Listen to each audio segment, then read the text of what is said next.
ఇప్పుడు అత్యవసరంగా press meet పెట్టడానికి కారణం ఏంటి, ఇండస్ట్రీలో జరుగుతున్న ఈ పండగ సినిమాల పరిణామాల మీద, అంటే ఏ సినిమాకి ఏ థియేటర్స్, అసలు ఎవరి దగ్గర ఎన్ని థియేటర్లు ఉన్నాయి, ఎలాగున్నాయి అని దాని మీద మొన్న ఛాంబర్లో ఒక మీటింగ్ జరిగింది.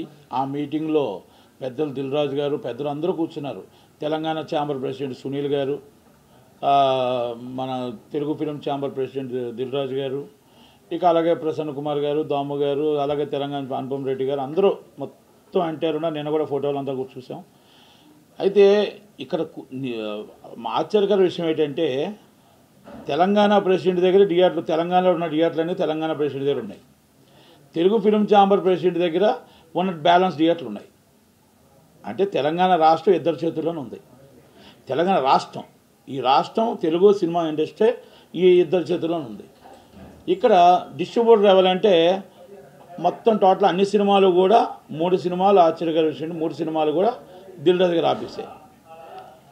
ఒక్క సినిమా హనుమాన్ బయట సినిమా, బయట వాళ్ళది. అంటే అయ్యో ఏగల్ సినిమా వెనక్కి వెళ్ళింది. ఓకే, ఎందుకు వెనక్కి వెళ్ళారు, వాళ్ళకి ఇంటర్నల్ కారణాలు ఏంటి, ఇవన్నీ పక్కన పెడదాం. నేనేమంటున్నానంటే, మనం ఛాంబర్లో కూర్చునేటప్పుడు, పదవులు కూర్చునేటప్పుడు, తనవాడైనా మనవాడైనా పైవాడైనా మన దగ్గర ఉన్నవాడైనా మనం చేసిన ప్రతి సంవత్సరం కూడా మనం ఎలా చేస్తున్నాం, ఏ విధంగా ఉంటున్నాం, అందరికీ సర్దాలా లేదా థియేటర్లు అనేది చూడవలసిన బాధ్యత ఆ పోస్ట్ మీద ఉంటుంది. నాట్ ఓన్లీ మ్యాన్, అంటే మనిషి కాదు, ఆ పోస్ట్ మీద ఉంటుంది. ఆ పోస్ట్ పదవిలో ఉన్నది ఎవరండి? Sunil garu and Telangana film chamber of president is owners and Telangana. Telugu film ఛాంబర్లో ఉన్నది ఎవరండి? ప్రెసిడెంట్ ఆఫ్ దిల్రాజు గారు. ఇప్పుడు మీరు ఉండి సినిమా థియేటర్స్, నాకు తెలిసిన సమాచారం మాత్రమే చెప్తున్నా. ఎవరికి అడ్జస్ట్మెంట్లు చేశారా, లేకపోతే ఆ ప్రొడ్యూసర్ తరపున, నాకు ఈ ప్రొడ్యూసర్ తరపున నేను చెప్పట్లా. నేను ఒక నిర్మాతల తరపు నుంచి నాకు బయట జరుగుతున్న ఒక ఎగ్జిబ్యూటర్గా, ఒక డిస్ట్రిబ్యూటర్గా ఆ నిర్మాతలకు అన్యాయం జరుగుతుంది, ఎగ్జిబ్యూటర్లకు అన్యాయం జరుగుతున్న దాన్ని బట్టి విని నేను మాట్లాడి ప్రెస్ మీట్ పెట్టానే తప్ప, నాకు ఏ నిర్మాత నా దగ్గరికి వచ్చి నాకు జరిగింది బాధ అని చెప్పలేదు. అందరూ ఒకటే. మళ్ళీ దాంట్లో ఉన్న వాళ్ళంతా ఈ పండగకే కొట్టుకుంటారు, పండగ తర్వాత మళ్ళీ అందరూ ఒకటే, అక్కడ గిల్టే అన్నీని. కానీ ఏంటంటే, ఇప్పుడు హనుమాన్ సినిమా నిర్మాత ఎవరో ముక్కుమోకో నాకు తెలియదు. ఇక్కడే ఉన్న ఇప్పుడు గుంటూరు కారం అనేది నాగవంశీ నాకు తెలిసిన వ్యక్తే. అలాగే నా స్వామి రంగా చిత్తూరు సీన్ అని అంటారు, ఆయన నాకు పరిచయం లేదు. కానీ మరి నాగార్జున గారి ఫ్యామిలీ, అలాగే సైందువ వెంకటేష్ గారి దగ్గుబాటి గారి ఫ్యామిలీ, నేను బోయినపల్లి వెంకట్. అంటే నేనేమంటున్నానంటే, మనం హీరోలను చూసి, హీరోయిజాన్ని చూసి, సినిమా మొత్తం టోటల్గా క్యాస్టింగ్లు చూసి సినిమా థియేటర్లు ఇవ్వండి, తప్పలేదు, నేనేం కాదని చెప్పట్లేదు. బడ్జెట్ చూసి పెట్టండి. మా బడ్జెట్ ఎంత, మన సినిమా ఎంత, అలా చూసుకునేటట్టయితే మరి హనుమాన్ కూడా ఎన్ని కోట్ల బడ్జెట్ ఉంది, చిన్న సినిమా ఎలాగవుతుంది?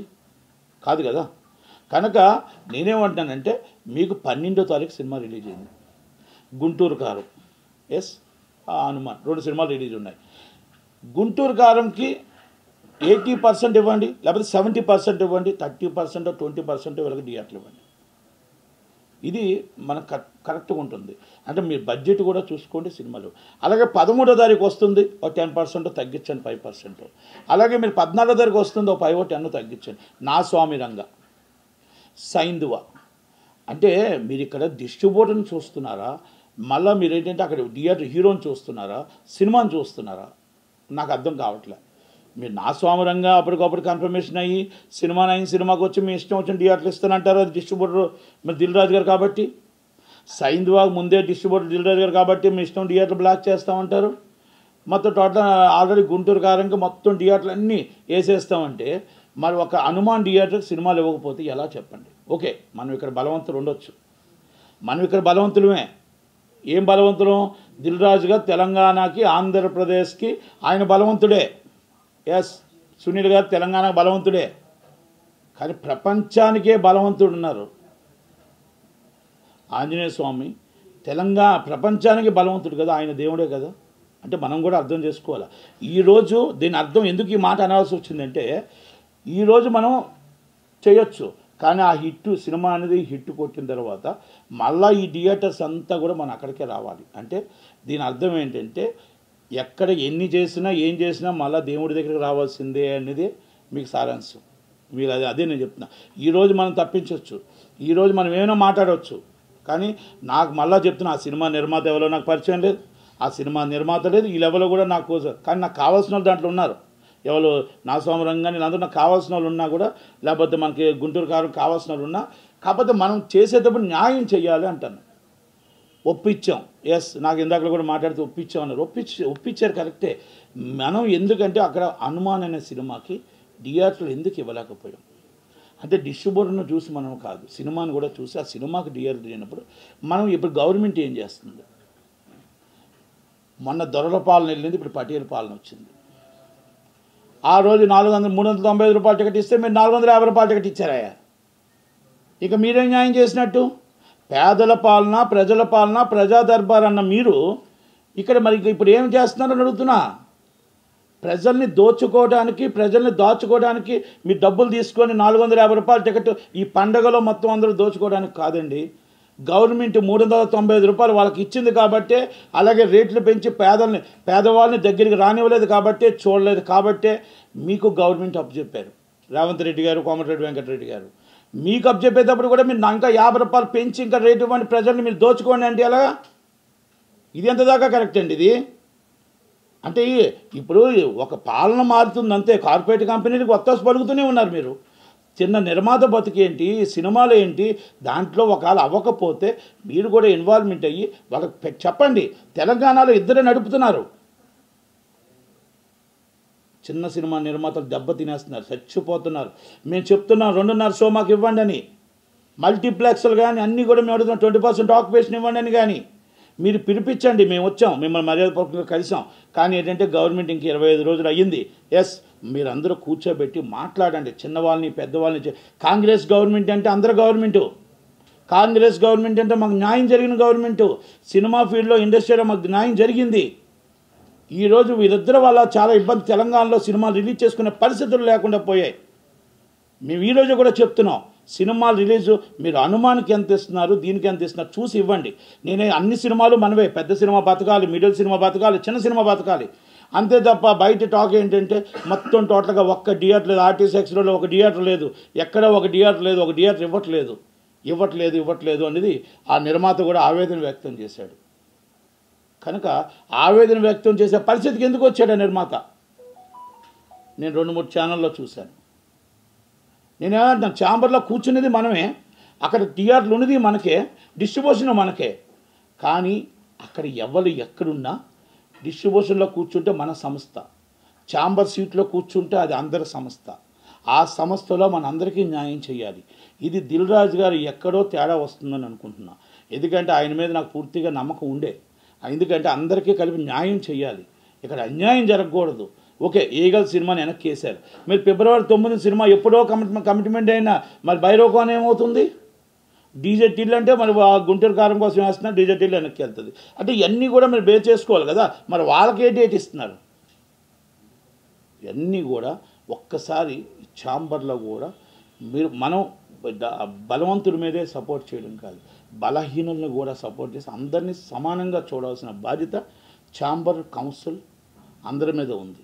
కనుక నేనేమంటున్నానంటే ఆంధ్రాలో కానీ ఇక్కడ కానీ డిస్ట్రిబ్యూషన్ మేబీ ఎవరైనా ఉండొచ్చు, కొత్త వాడు ఉండొచ్చు, ఇంకోళ్ళు ఉండొచ్చు. సినిమాని బట్టి థియేటర్లు ఇవ్వండి, ఎవరైనా ఉండొచ్చు. మీ డిస్ట్రిబ్యూషన్ అయితే ఒకటి, ఇంకో ఎగ్జిబ్యూటర్లు భయపడతారు. ఎస్, ఎందుకు భయపడతారంటే ఇప్పుడు దిల్ రాజు గారు అంటే శిరీష్ గారు అంటే రెగ్యులర్ సినిమాలు ఉంటాయి. ఎస్, సంవత్సరానికి మెయింటెనెన్స్, సంవత్సరానికి కూడా వాళ్ళు ఇప్పుడు ఫీడింగ్ ఇచ్చేది దిల్ రాజు గారు థియేటర్స్, శిరీష్ గారు, అలాగే సునీల్ గారు అవ్వచ్చు.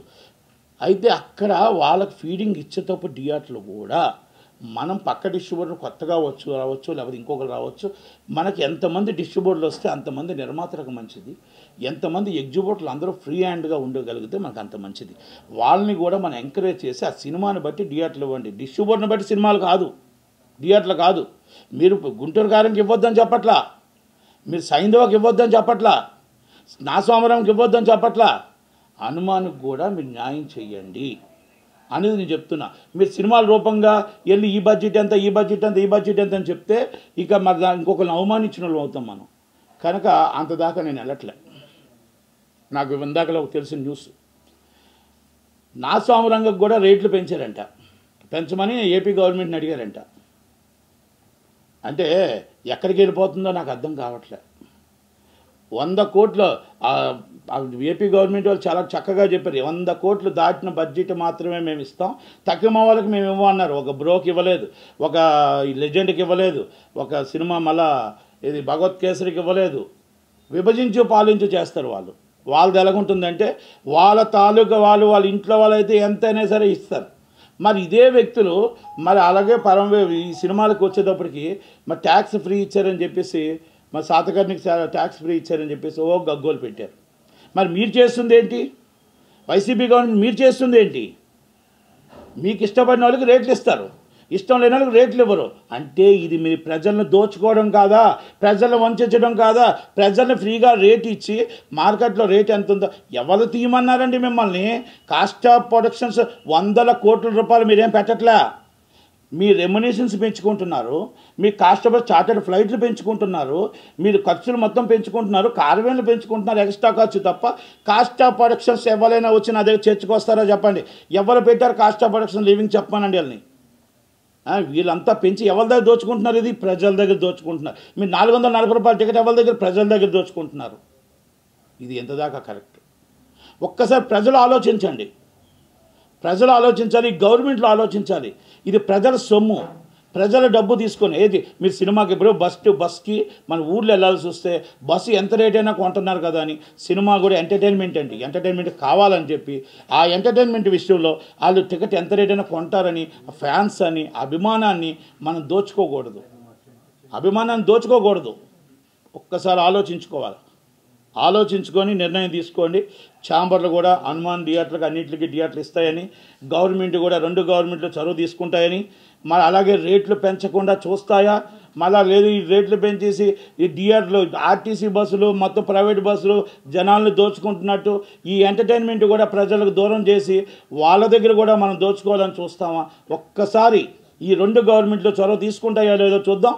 చూసిన తర్వాత మళ్ళీ మీకు ప్రెస్ మీట్ పెట్టి మాట్లాడతాను. ఎందుకంటే రేట్లు అనేది మరి మీరు అబ్నార్మల్ రేట్లు మీ ఇష్టం వచ్చేట్టు పెంచి 150 రూపాయల టికెట్ తీసుకొచ్చి 440 రూపాయలు పెట్టడం ఎందాక కరెక్టు? 300 రూపాయలు పెట్టడం ఎందాక కరెక్టు? ఇది తెలంగాణ గవర్నమెంట్కి కరెక్ట్ కాదు. ఇది తెలంగాణ ప్రజలు డబ్బుని మనం తీసుకొని ఏం చేస్తున్నాం? ఇలా రెమ్యునేషన్లు పెంచుతున్నాం, ఇలా ఎంజాయ్మెంట్ పెంచుతున్నాం అనేది గుర్తుపెట్టుకోవాల్సిందిగా చెప్తున్నా. అలాగే మీకు దయచేసి ఏపీ గవర్నమెంట్ జగన్మోహన్ రెడ్డి గారు, అలాగే పోసాని కృష్ణమురళి గారు, ఎఫ్డీసీ చైర్మన్ పోసాని కృష్ణమురళి గారు గ్రేట్. సినిమా ఫీల్డ్కే మీరు చాలా గొప్ప వ్యక్తి అని చెప్తారు. నేను చాలా గొప్పవాడిని. ఉదయం లేకపోతే చంద్రబాబు నాయుడు, పవన్ కళ్యాణ్ అందరినీ తిడుతుంటారు. ఏమైపోయిందండి మీరు? ఎక్కడండి నాగార్జున గారికి ఎంత బడ్జెట్? మీరు ఎలా రేట్లు ఇస్తారండి? అంటే మీ చుట్టాలు అయితే వాళ్ళు, మీ చుట్టాల నిర్మాతలు అయితే మీ ఇష్టమా? ఎక్కడి దాకా వెళ్తుంది సార్ ఇది? మీరు పెట్టిన గైడ్లైన్సే కదా 100 కోట్లు దాటాలని. మీరు పెట్టిన గైడ్లైన్సే కదా మొత్తం టోటల్గా జిఎస్టీ లిస్టులు ఇవ్వాలని. మరి బోలో శంకర్కి ఎందుకు ఇవ్వలేదు? మళ్ళీ మీరు ఎందుకు బ్రోకి ఎందుకు ఇవ్వలేదు? భగవత్ కేసరికి ఎందుకు ఇవ్వలేదు? అంటే మీ చుట్టం అయితే మీరు ఎన్నైనా చేస్తారు. మీ బయట వాళ్ళు అయితే అపోజిషన్ లీడర్స్ అయితే అసలు సినిమా ఆడడం కూడా ఆడనివ్వరు. ఇదా మీ న్యాయం? ఇదా మీ గవర్నమెంటు? నేను అందరికి అక్క చెల్లెలు అండగా ఉంటానంటారు, వాళ్ళకి అండగా ఉంటానంటారు, వీళ్ళకి అండగా ఉంటానంటారు. అంగన్వాడీ అక్కల్ని చెల్లెల్ని అంగన్వాడీలను రోడ్డు మీద పడేస్తారు. మొత్తం అందరికీ నా అన్నదమ్ములకి నేను అండగా ఉంటాను, మేము ఉదయం లెగిస్తే టింగ్ వేస్తూనే ఉంటామంటారు. మున్సిపల్ కార్మికులకు జీతాలు పెంచరు, మున్సిపల్ కార్మికులు మొత్తం సమ్మిత రోడ్డు మీద ఉంటారు. ఎక్కడుంది సార్ రాజశేఖర రెడ్డి గారి గవర్నమెంటు? ఎక్కడుంది సార్ రాజశేఖర రెడ్డి గారి పాలన? జగన్మోహన్ రెడ్డి గారు రాజశేఖరుడు పాలన అంటే రాజశేఖర రెడ్డి గారి పాలన అంటే ఒక శకం అండి. శకం వచ్చింది, శకం ముగిసింది. ఇది మీ పాలన కాదు సార్, రాజశేఖర రెడ్డి గారి పాలన కాదు, ఇది జగన్మోహన్ రెడ్డి గారి పాలన, నియంత పాలన, హిట్లర్ పాలన. ఇది హిట్లర్ పాలన అంటారండి దీన్ని. ఎందుకంటే సినిమానే, నాట్ ఓన్లీ సినిమానే కాదు, ఇది మొత్తం టోటల్ జనాలు కూడా ఇబ్బందులు పడుతున్నారు, జనాలు కూడా కష్టపడుతున్నారు. మేము టింగ్ వేస్తున్నట్టు మీరు టింగ్ వేసినా మా సొమ్ము, మా ప్రజల సొమ్ము. మా సొమ్ము తీసుకొచ్చి మీరు వేస్తున్నారు. వీరు కాకపోతే చంద్రబాబు నాయుడు గారు వేస్తారు, చంద్రబాబు నాయుడు గారు కాకపోతే పవన్ కళ్యాణ్ గారు వేస్తారు, వాళ్ళు కాకపోతే షర్మిలా గారు కాంగ్రెస్ గవర్నమెంట్ వేస్తుంది. కానీ మా సొమ్ముని మీరేస్తున్నారు తప్ప మీ వైసీపీ సొమ్మునో మీ ఇంట్లో సొమ్మునో మాకు వేయట్లేదు. అది రెండోది, మీరు రోడ్లు అద్దానంగా ఉన్నాయి. మీరేసే 10,000 రూపాయల ఆటో వాడికి 25,000 రూపాయలు ఖర్చు అవుతుంది ఆటోలు ఆ రోడ్లు నడుపుతుంటే. మీరు వేస్తున్న చలాన్లు ఎంత? ఇలా ఉదాహరణకు చూసుకుంటే మీరు వేసిన అమ్మఒడి అవ్వచ్చు, ఇంకోటి అవ్వచ్చు, ఏ కార్యక్రమాలు వేసినా కూడా వాలంటీర్స్ అంటారు. ఎస్, వాలంటీర్స్కి అందరికైనా రిక్వెస్ట్, నేనేమంటున్నానంటే వాలంటీర్స్ మీరు అందరూ కూడా మీరు గవర్నమెంట్కి పనిచేస్తున్నారు. ఇది జగన్మోహన్ రెడ్డి గారి గవర్నమెంట్గా జగన్మోహన్ రెడ్డి గారికి కాదు. ఆ గవర్నమెంట్ ఈరోజు జగన్మోహన్ రెడ్డి గారి గవర్నమెంట్ ఉండొచ్చు, లేకపోతే రేపు చంద్రబాబు నాయుడు గారి గవర్నమెంట్ కానీ ఇంకో గవర్నమెంట్, ఏ గవర్నమెంట్ ఉన్నా మీరు గవర్నమెంట్కి పనిచేస్తున్నారు.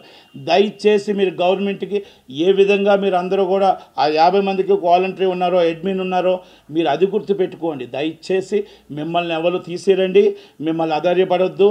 ఇది రాజశేఖర రెడ్డి గారు అవ్వచ్చు, జగన్మోహన్ రెడ్డి గారు అవ్వచ్చు, లేకపోతే చంద్రబాబు నాయుడు గారు అవ్వచ్చు, మేబీ ఎవరైనా అవ్వచ్చు. కానీ గవర్నమెంట్ ఇక్కడ ఉన్నారు కాబట్టి ఏ గవర్నమెంట్ వస్తే ఆ గవర్నమెంట్ మిమ్మల్ని ఆదరిస్తుంది, మిమ్మల్ని చేస్తుంది. అందుకే మీరు గవర్నమెంట్ ఎంప్లాయ్గా చేయండి. మాకు తెలిసిన సమాచారం ప్రకారం మీరు డేటాలన్నీ కూడా మళ్ళీ వైసీపీకి ఇస్తున్నారు, మళ్ళీ డేటాస్ అన్నీ కూడా అకౌంట్స్ అన్నీ కూడా మీరు ఇస్తున్నారు అనేది కొంత సమాచారాలు ఉన్నాయి. దయచేసి అలా మీరు డైరెక్ట్గా వైసీపీకి సపోర్ట్ చేసిన వాళ్ళు ఎవరైనా ఉంటే already complaint is election commission compulsory complaint పెడతాం. దాంట్లో నో డౌట్ మీరందరూ కూడా నిజంగా గవర్నమెంట్కి పనిచేయండి, ప్రజలకు పనిచేయండి, ప్రజల పక్షాన పనిచేయండి. అంతేగాని మీరు ఏదో జగన్మోహన్ రెడ్డి గారికో వైసీపీకో పనిచేయడం అనేది కరెక్ట్ కాదండి.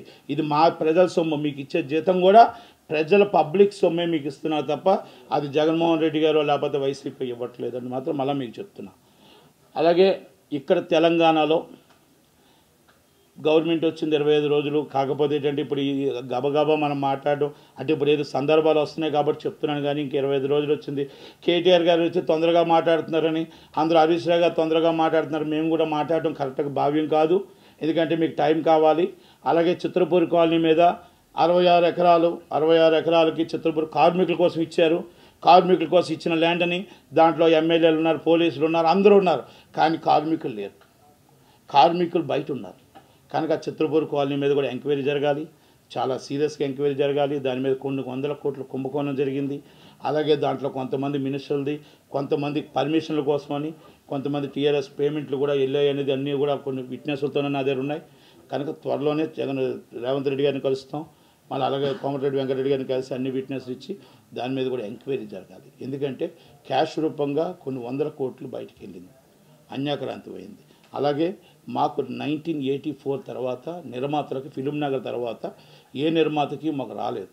కనుక మాకు రామానాయుడు గారు బిల్డింగ్ కిందన 9 ఎకరాలన్నర ఉంది, 4 ఎకరాలు అన్యాక్రాంతం అయిపోయింది. ఎఫ్డీసీకి 5 ఎకరాలు ఉంది. కాబట్టి దయచేసి మా నిర్మాతలకు ఆ ల్యాండ్ కానీ మీరు ఇవ్వగలిగితే మేము అపార్ట్మెంట్స్ కట్టి తక్కువ అక్కడి నుంచి ఉన్న లైన్ క్యూ నిర్మాతలకు అందరికీ కూడా ఆఫ్టర్ ఫిలిం నగర్ తర్వాత ఉన్న వాళ్ళకి మీరు చెన్నైలో ఉండేటప్పుడు అందరికీ ఇచ్చారు.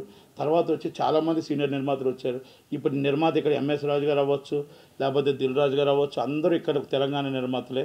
కనుక దాంట్లో కూడా నేను చెన్నై నుంచి వచ్చినా కూడా నేను కూడా దీంట్లోనే ఉన్నాను కదా, నాకు ఫిలిం నగర్లో రాలేదు. కనుక అది కూడా 5 ఎకరాలు ఇవ్వగలుగుతారా, లేకపోతే ఇంకెక్కడైనా తర్వాత మన సెకండ్ ప్లేస్ మాకు ఇవ్వగలుగుతారా? ఇస్తే మా నిర్మాతలందరికీ కూడా ఇప్పుడున్న ఈ తెలంగాణలోని ఉన్న నిర్మాతలందరికీ కూడా వాళ్ళకి చోటు వస్తుంది. ఉండటానికి ఎందుకు కోట్ల రూపాయలు నష్టపోయారు వాళ్ళకు కూడా. కార్మికులకి చిత్రపూర్ కాలనీ ఉంది, చిత్రపూర్ కాలనీలో నిజమైన కార్మికుడికి అందాలి. అలాగే ఈ కాంగ్రెస్ గవర్నమెంట్ చేస్తుందని పూర్తి నమ్మకం నాకు ఉంది. కనుక రేవంత్ రెడ్డి గారి మీద నమ్మకం, త్వరలోనే రేవంత్ రెడ్డి గారిని కలుస్తాం. దయచేసి ఈ పండగలో అందరూ పండగ ప్రశాంతంగా చేసుకోవాలి. సంక్రాంతి పండుగ 2 రాష్ట్రాల్లో చాలా పెద్ద పండుగ. ఆ పండుగలో మీరు రేట్లు పెంచడాలు, మీరు రేట్లు పెంచి ప్రజల దగ్గర డబ్బులు లాక్కోవడాలు చేయకుండా దయచేసి గవర్నమెంట్లు సీరియస్గా తీసుకొని చీఫ్ సెక్రటరీ గారు and Andhra Pradesh and Telangana and Komatireddy Venkatreddy గారు, ఎఫ్డీసీ చైర్మన్ విజయ్ కుమార్ రెడ్డి గారు, అందరూ కూడా సినిమాటోగ్రఫీ గోపాలకృష్ణ గారు, మీరందరూ కూడా దయచేసి రేట్లు పెంచకుండా ఉన్న రేట్లు మట్టుగా జనాలకు ఇస్తే ఎంటర్టైన్మెంట్ అనేది వాళ్ళు చూడగలుగుతారు. మీరు రేట్లు పెంచినా ఎంటర్టైన్మెంట్ చూడగలుగుతారు. కాకపోతే ఏంటంటే వాళ్ళ పిల్లలతో సినిమా చూడాలంటే, అందరూ ఫ్యామిలీతో సినిమా చూడాలంటే ఎన్ని వేల రూపాయలు అవుతుందో ఒకసారి అర్థం చేసుకొని దాన్ని కట్టడి చేస్తారని, రేట్లు పెంచకుండా కట్టడి చేస్తారని ఆశిస్తూ ఉన్నాను. గత ప్రభుత్వం కంటే మీ ఇష్టం వచ్చేది మళ్ళీ ఎక్కువ రేటు పెంచారు. ఒక్కసారి ఆలోచించండి. ఎందుకంటే అప్పుడు గవర్నమెంట్ వచ్చి 10 రోజులు అయింది కాబట్టి సలార్కి మేము కూడా దాన్ని రెక్టిఫై చేసుకోలేదేమో అనుకున్నాను. కనుక ఒక్కసారి కోమటిరెడ్డి వెంకటరెడ్డి గారు ఈ ప్రెస్ మీట్ ద్వారా ఒక్కసారి చూసి రేవంత్ రెడ్డి గారు చీఫ్ సెక్రటరీ గారు ఒక్కసారి రెక్టిఫై చేసుకొని ప్రజలకు అందుబాటులో రేటు ఉండే విధంగా ఇక్కడ ఇద్దరు చేతుల్లో ఉన్న థియేటర్ని అందరికీ అందుకునే విధంగా ఆదుకుంటారని, అలాగే దానికోసమని ప్రత్యేకంగా థియేటర్లు అందరికీ అందాలనే ఆలోచనతోనే మేము పెట్టడం జరిగింది. కనుక ఈ ఒక్క విషయంలో పూర్తయిన తర్వాత వేరే విషయాలు ఉంటే మీరు అడిగితే మాట్లాడతారు. ఈ నాగార్జున గారి సినిమా 100 కోట్ల బడ్జెట్ కాకుండానే అంటే ఇవ్వడానికి సిద్ధమయ్యారని మీకు తెలిసింది ఎట్లా? నాకు సమాచారం తెలిసింది కాబట్టి నేను అన్నాను. ఇప్పుడు ఆల్రెడీ అప్లై చేశారనేది నాకు తెలిసిన సమాచారం. అది కరెక్ట్ కాదు కదా. ఇప్పుడు ఒక రూల్స్ అండ్ రెగ్యులేషన్స్ పెట్టారు, 100 కోట్ల రూపాయలు దాటి అన్నారు. అలాగే మరి బ్రో సినిమా 100 కోట్లు దాటే కదా. బ్రోకి ఇవ్వలేదు కదా, భగవత్ కేసరికి ఇవ్వలేదు కదా, మరి సలార్కి ఇచ్చారు. అంటే ఇస్ ద రిలేషన్షిప్ అని చుట్టాలు ఉంటే ఒకటి, చుట్టాలు కాకపోతే ఒకటి అనేది కరెక్ట్ కాదని నా ఉద్దేశం. ఇక్కడ మరి పవన్ కళ్యాణ్ గారు రాష్ట్ర అధ్యక్షుడు అవ్వచ్చు, ఆయన one of the hero, big hero. మళ్ళీ అలాగే మరి ఆయన కూడా బాలకృష్ణ గారు కూడా పెద్ద హీరో. మరి వాళ్ళిద్దరికి ఇవ్వలేదు కదా రేట్లు. అలాగే మీరు బుబ్బలశంకర్కి ఇవ్వలేదు కదా. అందుకనే మేము అడుగుతుంది ఏంటంటే, మీరు రూల్స్ అండ్ రెగ్యులేషన్స్ అన్నీ పెట్టుకున్నారు కదా, ఆ పెట్టుకున్న విధంగా మీరు ఫాలో అప్ అవుతే బాగుంటుంది. కానీ మీ చుట్టాలని రేట్లు ఇవ్వడం అనేది కరెక్ట్ కాదని నా ఉద్దేశం. అంతే. ఆ లెవెల్లో నాకు తెలియదు, నాకు అవసరం లేదు. నాగార్జున గారు మీకు బాగా కావాల్సినాడని మీరు రేటు ఇచ్చి, బాలకృష్ణ గారు మీకు దూరం ఉన్నారని మీరు రేటు ఇవ్వకపోతే ఎలా? ఇంతకుముందు మీరు రేట్లు ఇచ్చారా, దానికి సమానం చెప్పండి. ఎఫ్డీసీ పోసాని కృష్ణమూర్తి గారిని చెప్పానండి. మాట్లాడితే లెగిస్తాడు కదా, లెగిసి చంద్రబాబుని తిడుతూనే ఉంటాడు, పవన్ కళ్యాణ్ తిడుతూనే ఉంటాడు. మరి ఇప్పుడు చెప్పాలిగా, ఆయన సినిమా వాడే కదా, ఆయన సినిమాలో సీనియర్ మోస్ట్ కదా, సమాధానం చెప్పాల్సిన అవసరం ఉంది కదా ఆయనకి. కనుక ఆయన సమాధానం చెప్తాడేమో చూద్దాం. ఇంకోటి అంటే టికెట్ రేట్లు ఏసీలో తక్కువ ఉండటం వల్ల కూడా బ్రేక్ ఈవెన్ అవ్వట్లేదు అని చెప్పి ఈ మధ్య కొంచెం అంటే ఎక్కువ రేట్లు చేసి చేస్తున్నారు. ఇప్పుడు నేను ఒక్క మాట అంటా, ఇప్పుడు ఎవరికి పెడుతున్నారు డబ్బు? ఇప్పుడు డబ్బు ఎవరికి పెడుతున్నారు? రెమ్యునేషన్స్, ఒకప్పుడు రెమ్యునేషన్స్ ఎంత? ప్రభాస్ రెమ్యునేషన్ ఎంత? ఒకప్పుడు ఇప్పుడున్న హీరోల రెమ్యునేషన్స్ ఎంత? ఇప్పుడు ఎంత తీసుకుంటున్నారు? మీకు చార్టర్ ఫ్లైట్ పెట్టుకోవాల్సిన అవసరం ఏమొచ్చింది? కార్వేన్లు ఇన్ని వందల కార్వేన్లు పెట్టవలసి వచ్చింది, బెంచ్ కార్లు పెట్టవలసిన అవసరం ఏమొచ్చింది? మీకు కిస్టా కార్లే ఎందుకు పెట్టాల్సి వచ్చింది? ఇంతకుముందు ఈ బడ్జెట్ కాస్ట్ ఆఫ్ ప్రొడక్షన్ అంతా కూడా మీకు నిజంగా వాల్యూ కాస్ట్ ఆఫ్ ప్రొడక్షన్ పెరగట్లేదు. మీరు ఈ వేస్ట్ ఖర్చు పెడుతున్నారు. 5 స్టార్ హోటల్ నుంచి ఎందుకు ఫుడ్ తేవాలి? అందరం ప్రొడక్షన్ నుంచి అందరూ కలిపి ఫుడ్ తినాల్సి వస్తుంది కదా, మనం ఎందుకు తినట్లేదు? ఇవన్నీ కూడా మనం ఒక్కసారి గుండెల మీద ఎలా చేసుకొని ఆలోచించి ఎక్కడ బడ్జెట్ పెరిగింది అని అలా ఆలోచించండి. ఒక్కసారి ఆలోచించండి. ప్రతి హీరో, ప్రతి ప్రొడ్యూసరు, ప్రతి డైరెక్టరు అలాగ ఆలోచించండి. ఎక్కడ పెరిగింది కాస్ట్ ఆఫ్ ప్రొడక్షను, ఎక్కడ మన బడ్జెట్ పెరుగుతుంది, మనం ప్రజల దగ్గర ఎందుకు రేట్లు పెంచి డబ్బులు తీసుకొని మీరు బ్రేక్ ఈవెన్ అవ్వట్లేదు అనుకుంటున్నాం? ఒక్కసారి మీ మనస్సాక్షి చెప్పండి. ఒకప్పుడు హీరో రెమ్యునేషన్ ఎంత, ఇప్పుడు రెమ్యునేషన్ ఎంత? ఒకప్పుడు హీరోకి చార్టర్ ఫ్లైట్లు ఉన్నాయా, హీరోయిన్లకు చార్టర్ ఫ్లైట్లు ఉన్నాయి, ఇప్పుడు హీరోయిన్లకు రెమ్యునేషన్ ఎంత, చార్టర్ ఫ్లైట్లు ఎంత? ఒకప్పుడు మేనేజర్లకి వాళ్ళ అసిస్టెంట్లకి కూడా కార్వెన్లు ఇచ్చామా, లేకపోతే ఇవ్వలేదా? ఒకప్పుడు మన కిస్టా కారు ఎప్పుడైనా మేనేజర్లకు ఇచ్చామా, వాళ్ళ అసిస్టెంట్లకు కిస్టా కార్లు ఇచ్చామా, వాళ్ళ మన హీరోయిన్లకు బెంచ్ కార్లు ఇచ్చామా? ఇవన్నీ ఒక్కసారి మన మనస్సాక్షికి ఆలోచించుకుందాం. ఎప్పుడైనా 5 స్టార్ హోటల్ నుంచి ఫుడ్ మనం తీసుకొచ్చి రోజుకు 5 లక్షలు 4 లక్షలు ఫుడ్ వేస్ట్ చేసామా? ఇవన్నీ నిజాలు. అబద్ధమైతే ఒక్కలైనా నా దగ్గరికి వచ్చి మాట్లాడండి. ఇది అబద్ధం, ఇది నిజం కాదు.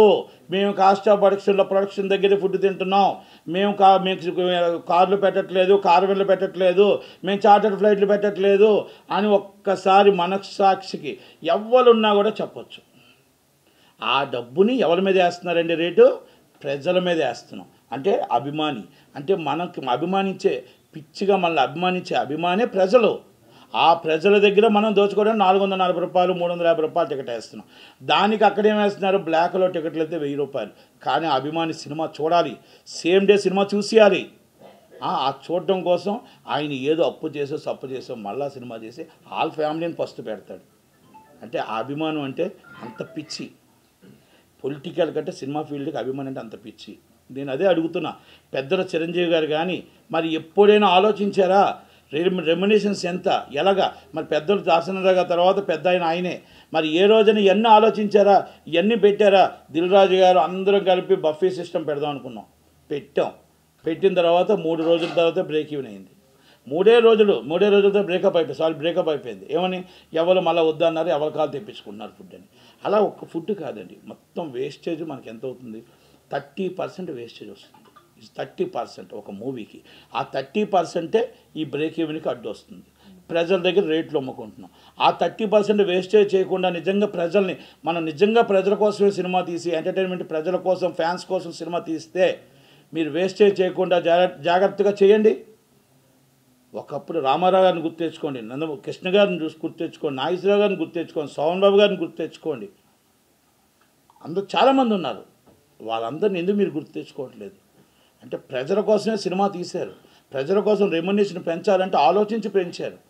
మీరు ఇవాళ సినిమా వస్తే రేపు వచ్చి 100 కోట్లు అయిపోతుంది ఇవాళ రేపు 100 కోట్లు అయిపోతే రేపు 150 కోట్లు అయిపోతుంది 150 కోట్లు పాన్ ఇండియా అంటున్నారు పాన్ ఇండియా 200 కోట్లు చిన్న హీరోకి పాన్ ఇండియా పెద్ద హీరోకి పాన్ ఇండియా అంటే పాన్ ఇండియా అంటే అర్థం విలువ పోయింది అది కాదండి తెలుగు సినిమాకు తెలుగు సబ్జెక్ట్ నేటివిటీ తమిళకి తమిళ నేటివిటీ పాన్ ఇండియా సినిమాలు పాన్ ఇండియాకి వస్తాయి పాన్ ఇండియా సినిమాలు అన్నీ పాన్ ఇండియా అవ్వవు కొన్ని పాన్ ఇండియా అవుతాయి అంతేగాని ప్రతిదీ పాన్ ఇండియా పెట్టడం రెమ్యునరేషన్ తీసుకోవడం ఇది ఎంత దాకా కరెక్టు అంటే హీరోలకి డేట్స్ కావాలి నిర్మాతలకు డేట్స్ కావాలి ఆ డేట్స్ కోసం వాళ్ళు ఎంతైనా చేస్తున్నారు ఇక్కడ నుంచి అమెరికా నుంచి కొత్తగా ఇంపోర్ట్ అయ్యారు ఈ అమెరికా నిర్మాతలు ఆ నిర్మాతలు అందరూ కలిపి వాళ్ళకి ఎంత డబ్బు కంటే అంత డబ్బు ఇస్తున్నారు ప్రజల దగ్గర దోచుకుంటున్నారు ఈ గవర్నమెంట్లు కూడా కళ్ళు మూసుకుపోయి కూర్చుంటున్నారు మా కళ్ళు మూసుకుపోతున్నాయి కార్పొరేట్ కంపెనీలు ఏమంటే కార్పొరేట్ కంపెనీలు లేకపోతే మా ఇండస్ట్రీలు ఉండవు ఇవి ఉండవు గవర్నమెంట్లు ఉండవు సార్ కార్పొరేట్ కంపెనీలకు మనం ఎంత ఒత్తాసు పలుకుతామో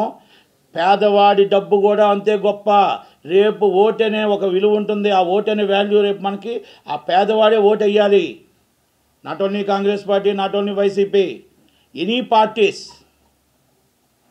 పార్టీస్ ఒక్కసారి పేదవాడిని ఓటు వేసేదాకా మీరు అయిపోయింది అనుకుంటే 5 సంవత్సరాల తర్వాత మళ్ళా వస్తుంది సమయం అని గుర్తుపెట్టుకోండి కార్పొరేట్ కంపెనీలు మనం స్వాగతించాలి అలాగే పేదవాడికి అందుబాటులో రేటు ఉండాలి అది మన అందరూ కూడా అర్థం చేసుకుంటారని ఆశిస్తూ ఉన్నాను కేసీఆర్ గారికి జగన్మోహన్ రెడ్డి వచ్చి కలిసినా ఇప్పుడేం కొత్త కలయిక ఏం కాదు 2019 గవర్నమెంట్ రావడానికి కేసీఆర్ గారు చాలా తోడ్పడ్డారు ఆయన నిలబడ్డారు ఆయన మొత్తం టోటల్గా ఆయన బలమైన సంకల్పం ఉంది అందుకని అక్కడ శర్మిల గారు ఇక్కడ హైదరాబాద్లో పార్టీ పెడతారన్నా కూడా ఆయన జగన్మోహన్ రెడ్డి గారు ఒప్పుకొని అన్నారు ఓకే అభిప్రాయ భేదాలు అన్న చెల్లెల మీద ఏదైనా అభిప్రాయ భేదాలు ఉండొచ్చు దాని జోలికి నేను అనట్లేదు ఎందుకంటే ఫ్యామిలీలో కాదు కుటుంబంలో కాదు ఎంతమంది ఏ పార్టీలోనే పెట్టుకోవచ్చు ఏ పార్టీలోనే ఉండొచ్చు ఇప్పుడు కేసీఆర్ గారిని కలిసి కేసీఆర్ గారిని పరామర్శించడానికి ఇప్పుడు వచ్చారు పరామర్శిస్తూ ఆయన్ని మాట్లాడుతూ కొన్ని రాజకీయ మాట్లాడుకుని ఉండొచ్చు ఎందుకంటే ఇద్దరు కలయిక ఒకటే రేపు ఎట్టి బస్సులో నా గవర్నమెంట్ పోయింది నీ గవర్నమెంట్ రావాలి ఎట్టి బస్సులో నీ ఎలా సపోర్ట్ కావాలి ఏ విధంగా నిలబడాలి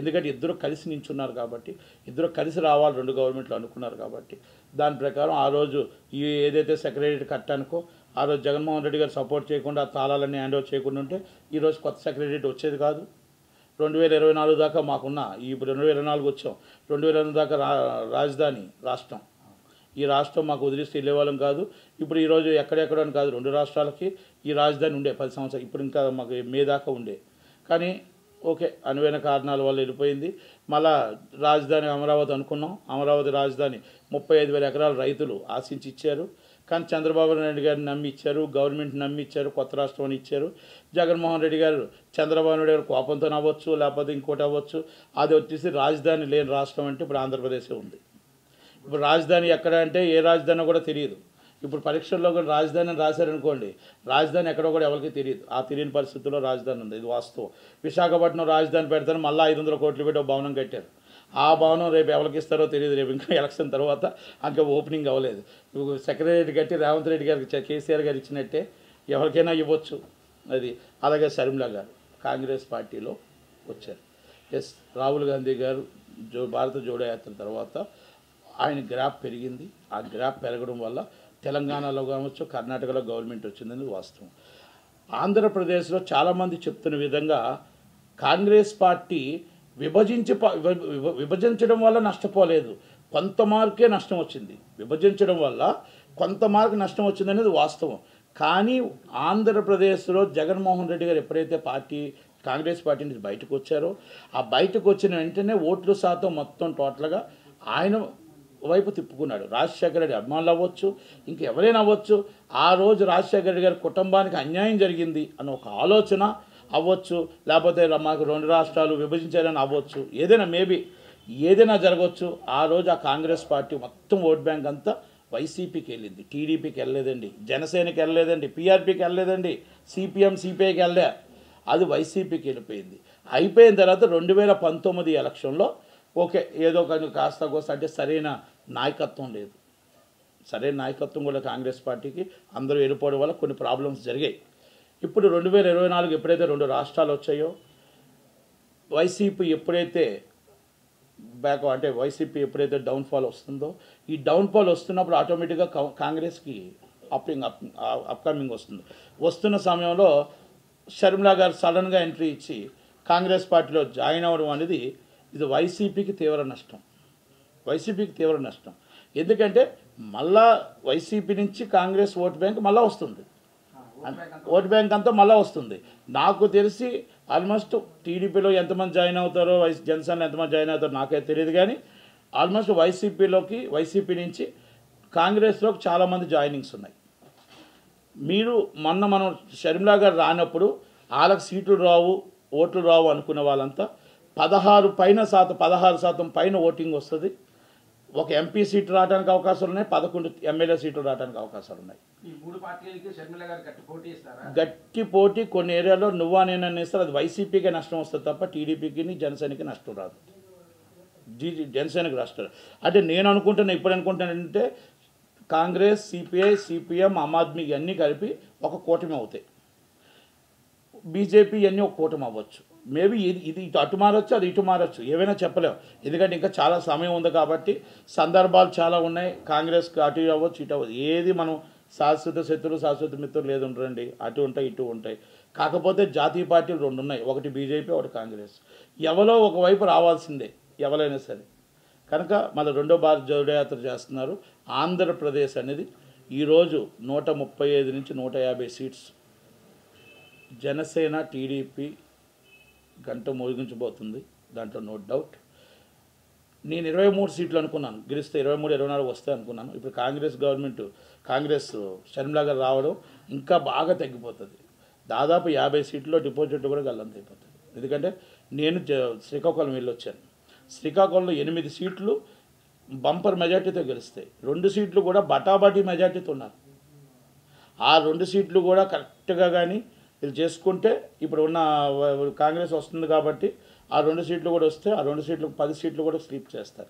34 సీట్లు ఉన్నాయి ఉత్తరాంధ్రలో 34 సీట్లకి 29 నుంచి 30 సీట్లు గెలుస్తారు Janasena TDP.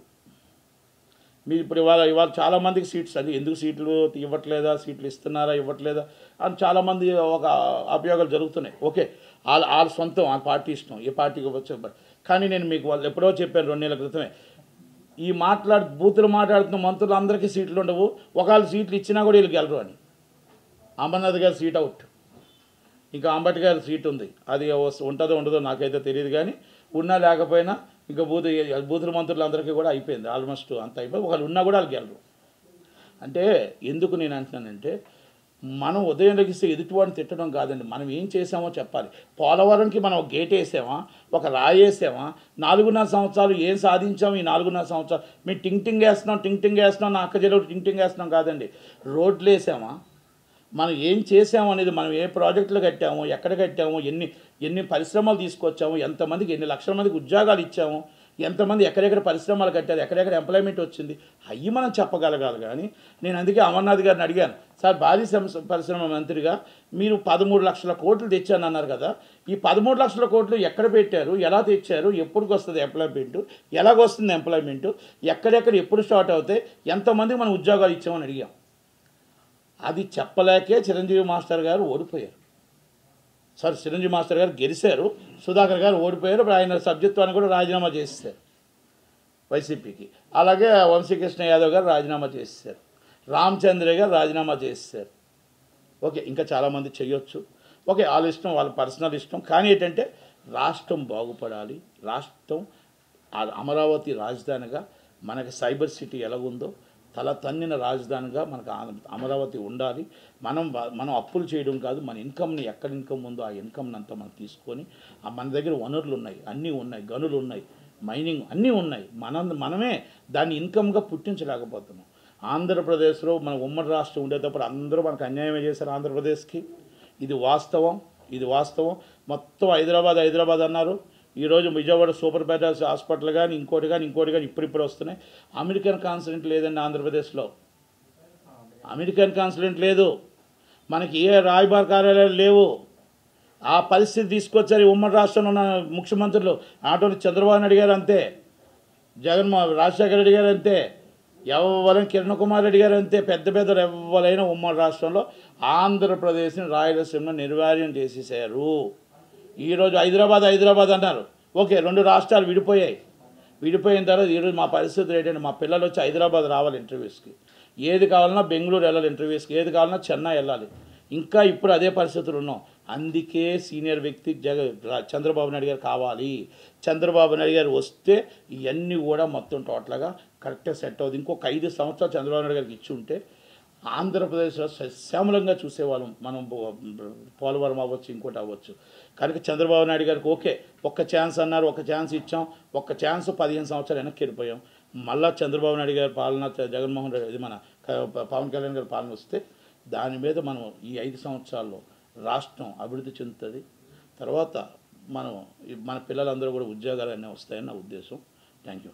Ramayanam, Mahabharatam, Bhagavadgita, Vedic science, Rigvedam, Yajurvedam, Atharvavedam, 18 పురాణాలు, దశావతారాలు, 10 మహావిద్యలు, Vedic maths, Indian inventions, secret of gods, మరెన్నో కోర్సులు నేర్చుకోవాలనుకుంటే మా indianvedicSchool.com వెబ్సైట్లో లాగిన్ అయి నేర్చుకోవచ్చు. ఎటువంటి ఫీజు లేకుండా ఫ్రీ కోర్సులు కూడా మా వెబ్సైట్లో అందుబాటులో ఉన్నాయి. గూగుల్ ప్లే స్టోర్, యాప్ స్టోర్లో ఇండియన్ వేదిక్ స్కూల్ యాప్ని డౌన్లోడ్ చేసుకోవచ్చు.